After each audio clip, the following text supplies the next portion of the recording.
PTPT+, la chaîne panafricaine des diasporas. Tout de suite, émission.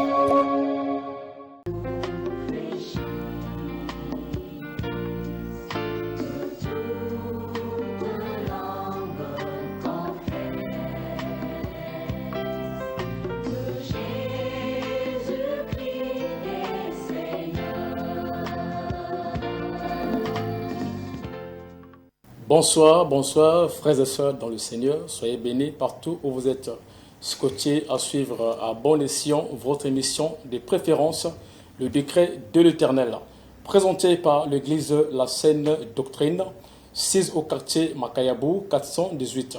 À 200 mètres du terminus se trouve l'arrêt pharmacie.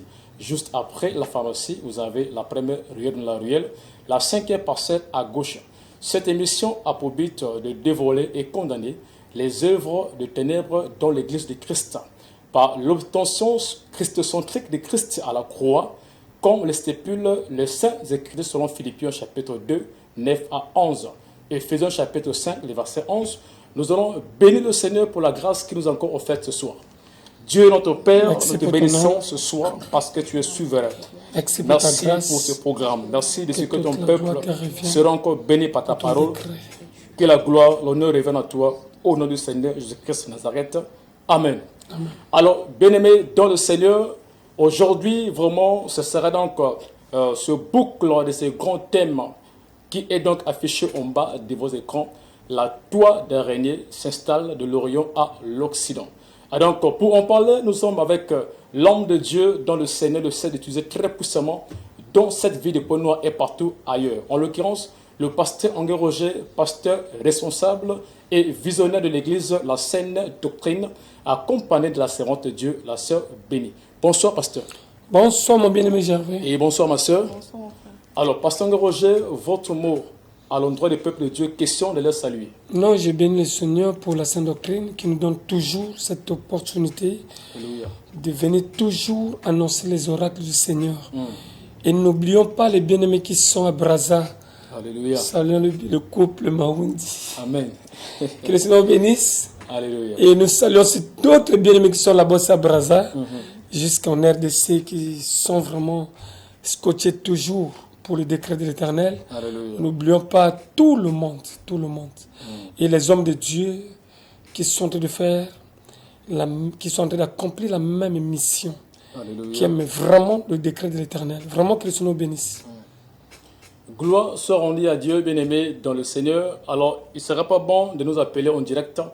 Toutes vos préoccupations, veuillez vraiment nous faire parvenir par cela au biais du numéro qui s'affiche en bas de vos écrans, donc vos préoccupations. Et donc, nous débutons vraiment avec cet espace réactif de là où nous sommes arrêtés le jeudi dernier. Alors, ce soir, dans ce boucle, le Seigneur, par l'Esprit, avec l'homme de Dieu, va pouvoir vous enseigner encore la vie de Christ avec ce thème. Alors, nous lisons rapidement dans Matthieu chapitre 24. Nous prenons le verset 23 et au verset 27. Si quelqu'un dit alors, le Christ est ici, ou il est là, ne le croyez pas, car il se lèvera des faux Christ et des faux prophètes. Ils feront des grands prodiges et des grands miracles, au point de séduire, s'il était possible, même les élus. Voici, je vous l'ai annoncé d'avance. Si donc on vous dit, voici, il est dans le désert, n'allez pas. Voici, il est dans les chambres, ne les croyez pas. Le verset 27. Car comme l'éclair part de l'Orient et se montre jusqu'en Occident, ainsi sera l'avènement du Fils de l'homme. Amen. Alors, homme de Dieu, puisque ce soir nous sommes dans ce boucle de ce grand thème, pour permettre aux bien-aimés frères et sœurs qui ont commencé à suivre cette émission depuis donc le premier jour, et aujourd'hui, quand nous sommes en train encore de lire dans ce passage de Matthieu. Alors, en grosso modo, quel est le langage que Dieu voulait parler ici de la toile d'araignée? Parce que là, c'est vraiment une grande parabole. Parce que le Seigneur parlait en parabole lorsqu'il se trouvait en pleine foule. Mais avec les disciples dans la chambre haute, en leur secret, il est dévoilé vraiment les choses du royaume des cieux. Alors, qu'est-ce que le Seigneur pouvait dire dans ce thème, dans ce langage qu'il intitule « La toile d'araignée s'installe de l'Orient à l'Occident ». Il y a un avertissement dans ce parabole. Alléluia. C'est un parabole. Parce que les gens pouvaient se poser des questions de savoir. On nous parle des signes avant-coureurs de l'avènement du Seigneur. Et dans ce signe grandiose, c'est que quand on vous dit ou quand on vous dira qu'il est sur la montagne, n'allez pas. Amen. Il y a même un pasteur qui m'a dit, on va plus aller à la montagne. Moi, je dis, non, on n'est pas là, ça c'est hors sujet. Amen. On n'a pas défendu aux enfants de Dieu qui pensent aller faire des retraites spirituelles Alléluia. hors de la ville. Ils vont pour chercher la face du Seigneur. Et on n'a pas condamné ça. Alléluia. Mais il y a d'autres manières que les gens sont en train de faire qui ne sont pas de Dieu, qui se retrouvent dans ce passage. Alléluia. Alors, la toile d'araignée s'installe de l'Orient à l'Occident. C'est un langage parabolique du Seigneur. Alléluia. Et les vrais enfants de Dieu qui ont commencé à suivre ce thème, ils sont dans ce thème pour comprendre. Parce que ceux qui suivent le décret de l'Éternel dans la distraction ne pourront rien saisir. Amen. Amen. Il faut être dans l'esprit. Alléluia. Il faut être connecté avec le Saint-Esprit pour comprendre le langage qui se passe ici. C'est un avertissement. Ne sera pas d'un toile d'araignée qui s'installe. Ça fait depuis longtemps que cela s'installe, mais les gens ne comprennent pas. Alléluia. C'est un langage que le Seigneur est en train de voiler, mais il va rendre cela lisible et compréhensible pour ceux qui peuvent saisir. Mes frères et sœurs, il dit ceci. Alléluia. De la même manière que les gens pouvaient s'attendre à l'avènement du Seigneur, mais ils devaient comprendre que la toile va s'installer d'avance. Cette toile, c'est ce qui est écrit dans 2 Thessaloniciens 2. On peut prendre même le verset 1 au verset 12. Bon. Essayez un peu de lire rapidement 2 Thessaloniciens 2. Prenez seulement le verset 12 et 8 au verset 12. Rapidement parce qu'on a seulement 30 minutes. Alors, nous lisons la parole de Dieu dans Oui. ce passage cité de 2 Thessaloniciens 2. Nous mettons verset 8. Et alors paraîtra l'impie que le Seigneur Jésus détruira par le souffle de sa bouche et qu'il anéantira par l'éclat de son avènement. L'apparition de cet impie se fera par la puissance de Satan avec toutes sortes de miracles, des signes et des prodiges mensongers. Mensonger. On fait le verset 10. Et avec toutes les séductions de l'impie pour ceux qui périssent parce qu'ils n'ont pas reçu l'amour de la vérité pour être sauvés. Alléluia. Non, 12, jusqu'au 12. 12. Ouais. 11, 12, ouais. Aussi, Dieu leur envoie une puissance d'égarement pour qu'ils croient au mensonge. Enfin, 12. Afin que tous ceux qui n'ont pas cru à la vérité, mais qui ont pris plaisir à l'injustice, soient condamnés. Oui. Maintenant, nous avons Jude. Jude, je peux dire le verset 11, parce que Jude n'a que des versets, n'a pas de chapitre. Alors, 11, on nous fait savoir, oui, avec votre version. 11 nous fait savoir, malheur à eux, car ils ont suivi la voie des Caïens. Ils se sont jetés pour un salaire dans l'égarement de Balaam. Ils se sont perdus par la révolte de Corée. Ce sont des écueils dans vos égarpes, faisant impudemment bonne chair, repaisant. Eux-mêmes, ce sont des nuées sans eau, poussés par des vents des arbres d'automne, sans fruits, de fois mortes et déracinées. Oui, je crois que tout est là. Alléluia. Cela veut dire quoi? Cela veut dire que la toile d'araignée qui s'installe de l'Orient à l'Occident, c'est un système que le diable s'installe ou s'installera de l'Orient à l'Occident pour induire les gens dans l'erreur. Le jour du Seigneur ne peut pas arriver tant que lui, il aura précédé, lui, Satan, d'agir, d'accomplir d'abord son rôle. Et c'est ce rôle qu'on nous a parlé dans Matthieu 24, qui sont dans les signes avant-coureurs de l'avènement du Seigneur et qui sont clarifiés dans 2 Thessaloniciens 2, à partir du verset 1 jusqu'au verset 12. Et vous allez même dans Jude 2. Jude, vous pouvez lire 2 jusqu'au Jude 11, 12, vous allez voir les mêmes signes. Alors mes frères et sœurs, c'est pour dire quoi? Le Seigneur a toujours fait grâce à son peuple. Alléluia. Les signes avant-coureurs de l'avènement de notre roi, lui ne viendra pas se cacher sur une montagne. Lui ne viendra pas se cacher dans une chambre. Mais quand il apparaîtra, son signe va se faire voir de l'Orient à l'Occident. Tous se verront. Alors, il y aura d'abord un filet qui va s'étendre, qui s'est installé depuis longtemps et qui est en train de faire son parcours. Et quand il va finir, c'est là où il aura englouti beaucoup de gens, des hommes et des femmes qui ne pourront pas être sauvés. Pourquoi? Parce que le diable, en les emballant dans ce filet, il va les empêcher d'avoir des oreilles. Donc ils n'auront plus l'écoute de la parole. Ils n'auront plus les yeux. Et ça sera des fantômes. Ça sera des statues. Ça sera des idolâtres qui n'auront plus rien de Dieu parce qu'ils n'ont pas saisi l'opportunité que le Seigneur leur avait offerte. La Bible déclare, car Dieu a tant aimé le monde. Il a donné son Fils unique, afin que quiconque croit en lui ne périsse point, mais qu'il ait la vie éternelle. Mais nous sommes arrivés à ce stade où qui croit à cela? Alléluia. Les gens veulent toujours mélanger. C'est comme si dans la sauce, il faut qu'on mette, c'est pas l'oignon, des cubes, il faut qu'on mette de l'huile, il faut qu'on mette, c'est pas de quoi. Mais la parole de Dieu n'est pas cette sauce-là. Amen. Mais la parole de Dieu, c'est oui et amen. Alléluia. Voilà comment nous avons amené la parole à la compliquer et à la diluer pour qu'elle n'ait plus son efficacité. Voici pourquoi Satan s'est levé. Pour maintenant, le même qui s'est levé au commencement dans le jardin, qui a aveuglé Adam et Ève, qui les a emballés dans son filet, il les a projetés loin de la présence de Dieu. C'est le même qui se lève à la fin pour bloquer le passage de l'enlèvement à beaucoup d'hommes et de femmes et amener la distraction dans le monde.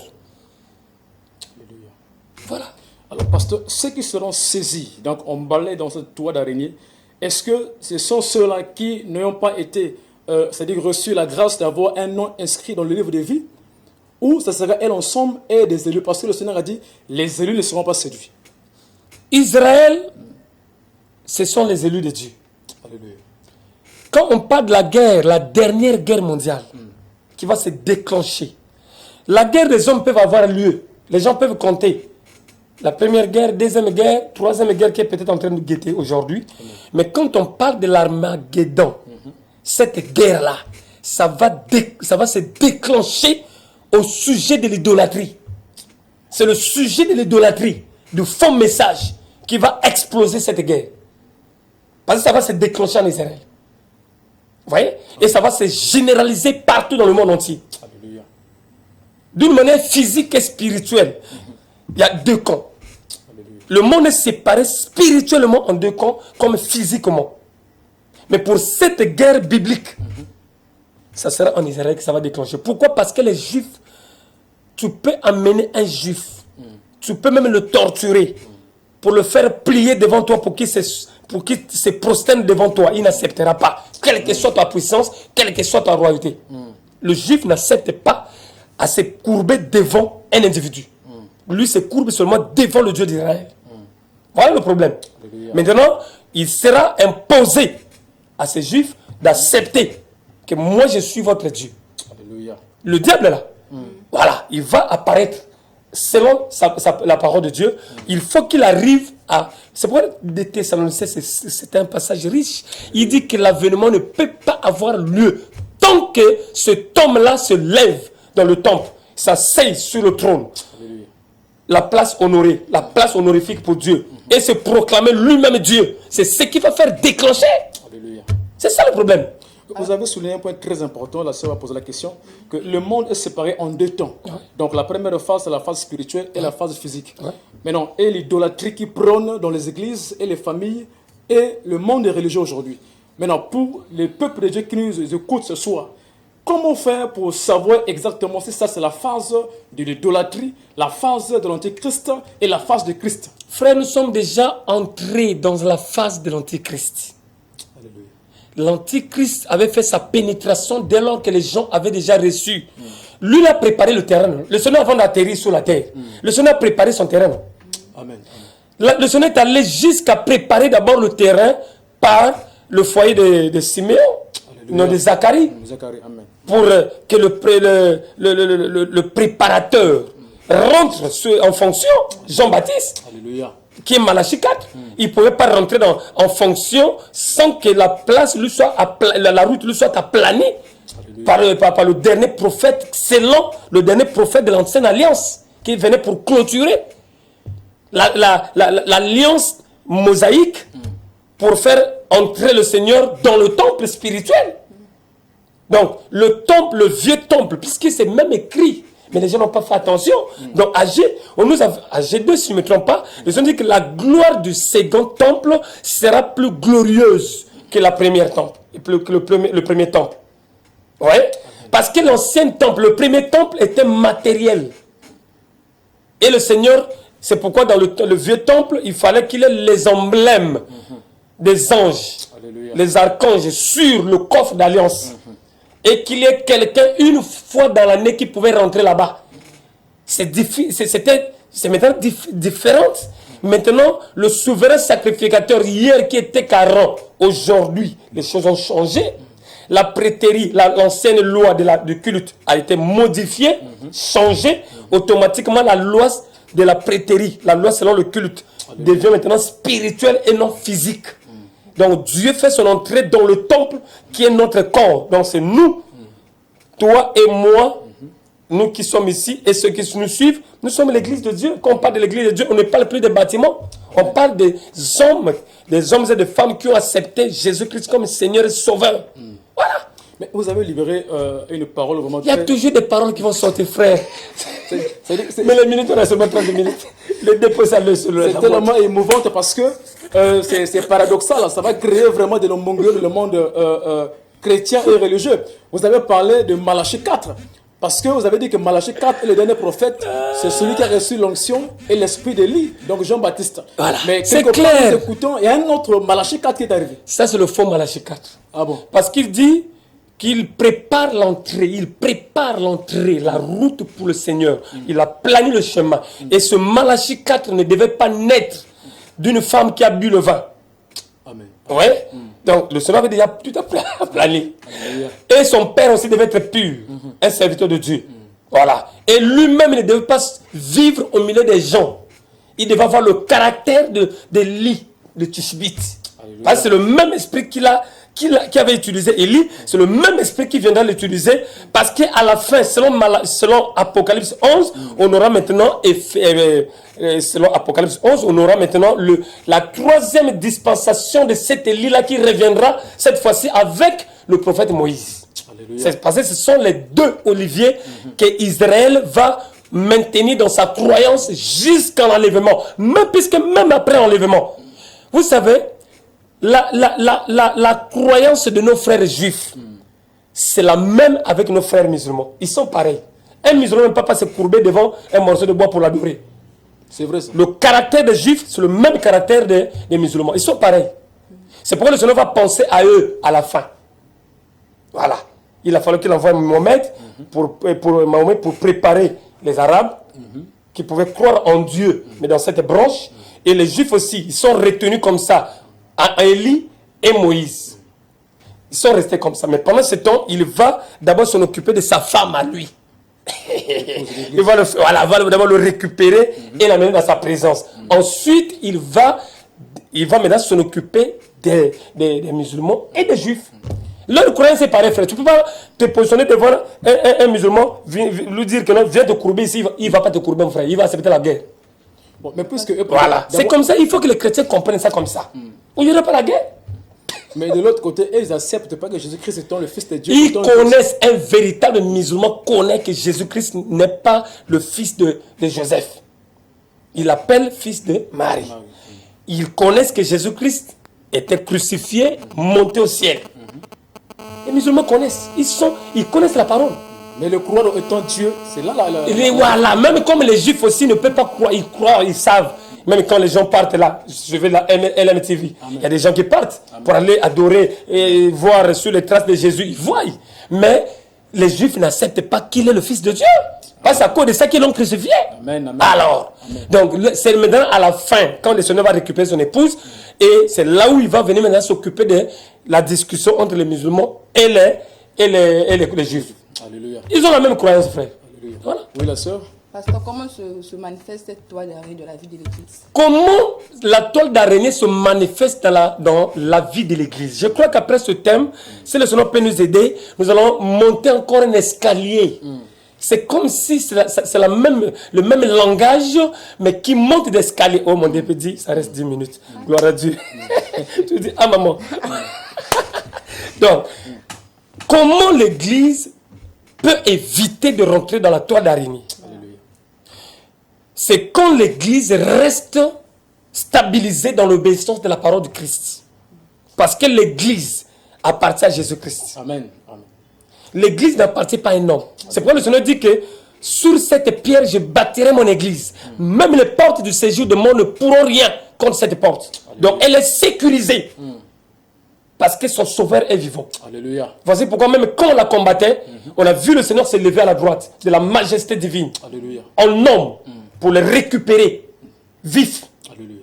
Et il a fallu qu'il ait un témoignage vivant de celui qu'ils étaient en train de lapider pour dire, je vois le Fils de l'homme debout à la droite de la majesté divine. Donc quand même le monde peut se regrouper pour condamner les enfants de Dieu, il faut que les chrétiens soient à l'aise. Les gens du monde doivent avoir peur des chrétiens parce que nous n'avons pas des armes physiques, Alléluia. mais nous on a des armes spirituelles. Vous voyez? Amen. Donc le monde doit craindre. Alléluia. Parce que ce sont les enfants du roi des rois. Alléluia. Et un chrétien qui perd ses pédales, qui rentre dans la fausseté, il tombe dans le piège du Satan. Alléluia. Et c'est là où le Seigneur dit, si cela était possible, même les élus seront séduits. Parce qu'un élu qui tombe, en ce moment-là pour revenir, il va perdre soit son pied, ou va perdre soit sa main. C'est là où le Seigneur dit, tant mieux perdre un membre de ton corps, rentrer dans la présence de Dieu avec un seul pied, que d'avoir 2 pieds et se perdre dans l'enfer. Voilà. Donc il faut que l'Église rentre dans la parole, obéisse à la parole, reste dans l'obéissance de la parole pour éviter l'enfer, éviter la toile d'araignée. Parce que la toile d'araignée amène tout ce qu'il ramasse sur son passage, il les amène pour la destruction et la perdition. Le Seigneur a dit dans sa parole que le méchant ne peut pas résister dans l'assemblée des saints. Mais pourquoi aujourd'hui donc le méchant est assis dans l'assemblée des saints et qui opère même du moment où l'Église a reçu donc le pouvoir d'anéantir les œuvres des ténèbres? Il leur avait été donné le pouvoir de détruire. Donc le Seigneur dit, le diable vient pour détruire, égorger. Amen. Vous voyez? Il a ce rôle-là. Voici pourquoi mais le Seigneur avait laissé cela s'accomplir dans les actes des apôtres.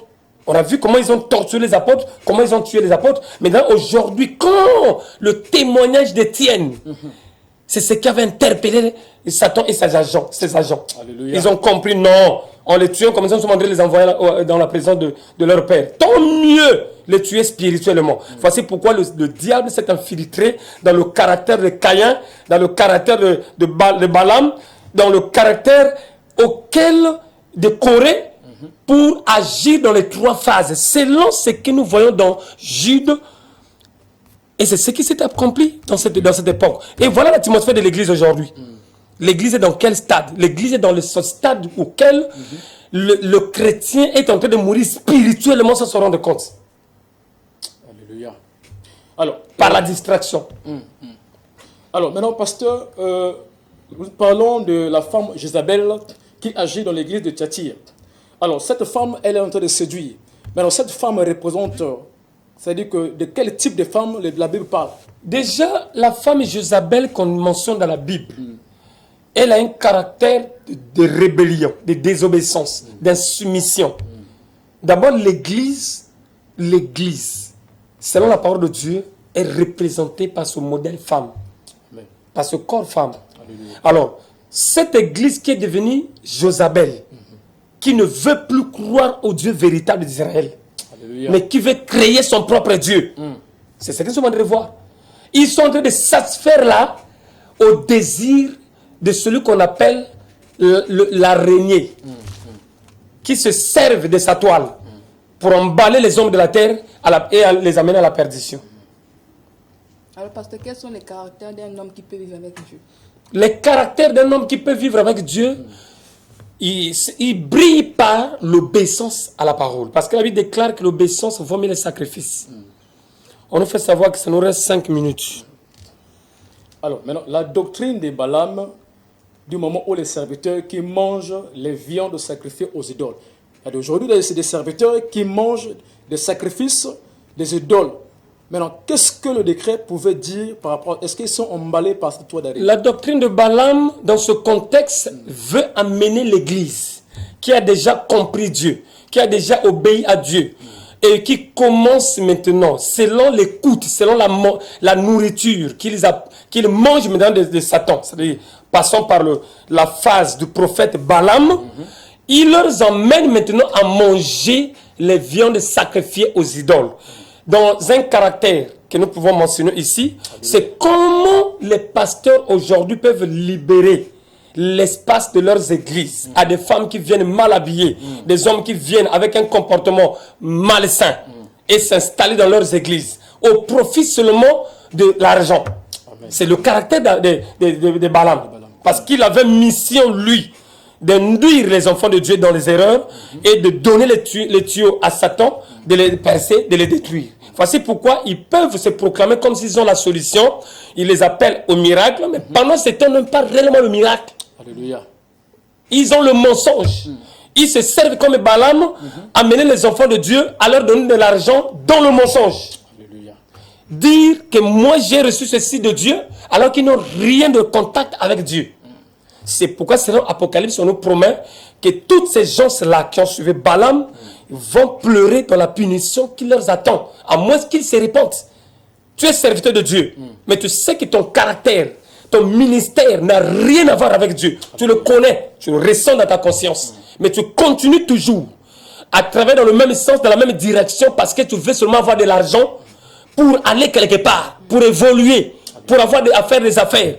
Mais le mensonge que tu es en train de pratiquer là, ça va te rattraper de l'autre côté. Amen, amen. Alors que les temps sont mauvaises, le monde attend la révélation de Dieu au travers de ses fils. Alléluia. Tu y fais part. C'est le temps, mes frères et sœurs, de se réveiller. Alors, pasteur, quelle est la position exacte que l'Église doit prendre? Oui, parce que l'Église doit prendre la position de veille. C'est pourquoi on n'a plus besoin qu'on appelle l'Église de réveil, mais oui, l'Église de veille. L'église de veille, c'est une église qui ne somnole et qui ne dorme pas.